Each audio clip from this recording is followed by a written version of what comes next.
Hello friends. In this video, I'm going to teach you how to register for the prop firm, the trade pool. You enter the prop firm section, select the trade pool, and click on Go to Website.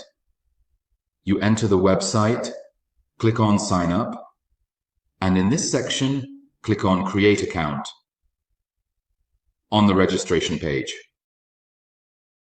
And in this section, you register your email address, then your first and last name, country of residence, and password. I recommend using uppercase and lowercase letters, numbers, and symbols. Finally, click on I'm not a robot, and also on Sign Off. You log into your email to verify your email address. Click on this option, and then click on Confirm.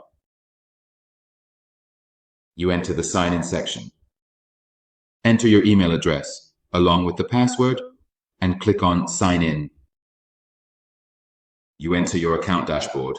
Our account has been created. Good luck.